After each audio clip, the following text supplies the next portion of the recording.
Hey, I thought I'd do just a little video here on where I'm at in my research and my progress of getting through to VSG. I'm driving and I'm going to be paying attention to the road, not looking at the camera too much. So anyway, I just mainly wanted you to hear what I had to say, and I apologize too. I've got some serious allergies going on, sinus infection or something. So anyway, I had reached out to Dr. Kuhn's office, Kuhn, a couple of times. I had called and emailed both, and I never got a response back. So I thought that was interesting, and it told me a lot. It told me that that is not the doctor for me. I reached out to Dr. Frenzel's office, and there's a girl there named Wendy, and she was very good about calling me back, and she could not answer any of my what I think are simple questions, pretty standard items that I think that staff should be able to screen some of those basic questions, but she wasn't able to answer any of them. And it could be that way on purpose. It could be that Dr. Frenzel wants it that way, but that was slightly frustrating, but wasn't a total turnoff. Dr. Frenzel is not a designated surgeon of excellence. I believe his facility is a center of excellence, but he's not a surgeon of excellence. So that, there were two things against going with him. So I dropped him off of the list.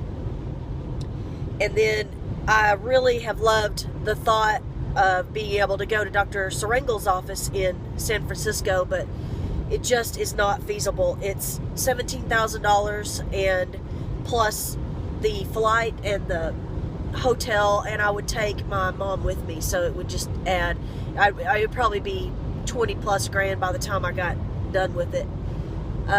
So anyway, I found Dr. David Kim here in Colleyville in the DFW area.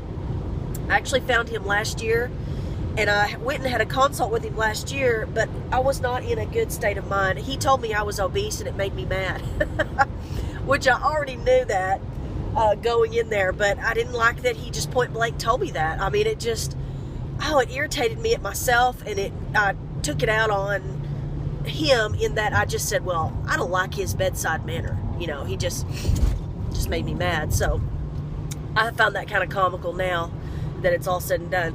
So anyway, I just revisited Dr. Kim's website. He's now got another surgeon with him in his office, Dr. Bridget Holden, and she's new to his practice. I think she came in there last year.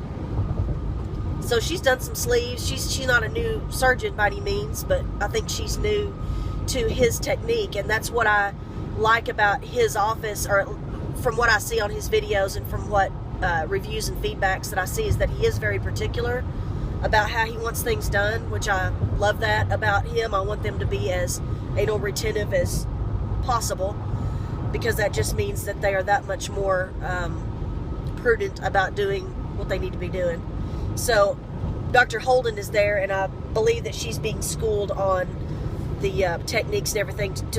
He's not going to let her go on her own until she's got everything down pat, because I was told that they do the surgeries together right now, so I don't mind her being in there and maybe helping out, or four eyes better than two as far as I'm concerned. I think that's a great scenario that I'm perfectly fine with. So I'm going to go in, and I'm actually going to have a consult with her and get her to answer my questions. I have no doubt she'll be able to answer my technical questions that I went over in one of my previous videos that you've probably seen by now. So I'm looking forward to those answers, and then I'll do another video when I'm done with that, and then maybe on my way home I'll shoot another video and let you know what she said on some of that. One answer that I did get from Pam, who is she's a bariatric nurse, which is a certified bariatric nurse, which is a certification above and beyond registered nurse. So she's super smart, real good, and can answer questions there on the email that don't go past her expertise. I mean, she's got the expertise, so she's qualified to answer those questions. Anyway, she said that Dr. Kim's complication rate is 0.01%, less than 0.01%. I love that. That complication rate means everything. It means death, leaks, strictures, you know, things like that. They had one death.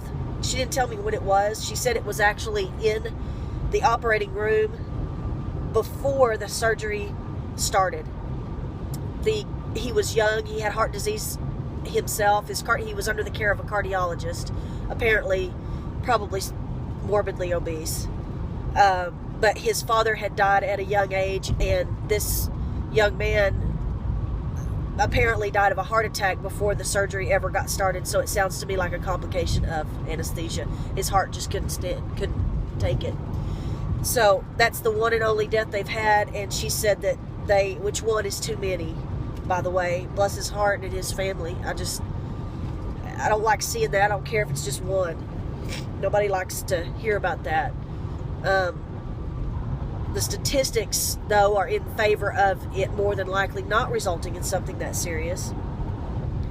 And he's done over 6,500 procedures, which he does them all. He does duodenal switch and Roux-en-Y and sleeve, and he does the band and bypass. I guess Roux-en-Y is probably bypass.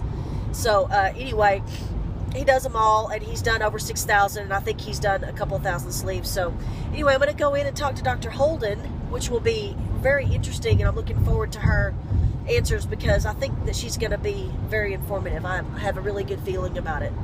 So if they answer my questions in a way that I can understand and I feel comfortable, and I can maybe just get over some of the things that I just can't picture in my mind, and then that way because I have a fear of the unknown. So as long as I know what's going on, then I'll feel pretty comfortable, I think, with it. And I have high hopes that that's exactly the way I'll feel when I leave. So I'm going to sign off for now, and I will do another video on my way home from Colleyville back to McKinney and let you know what she said. Bye-bye.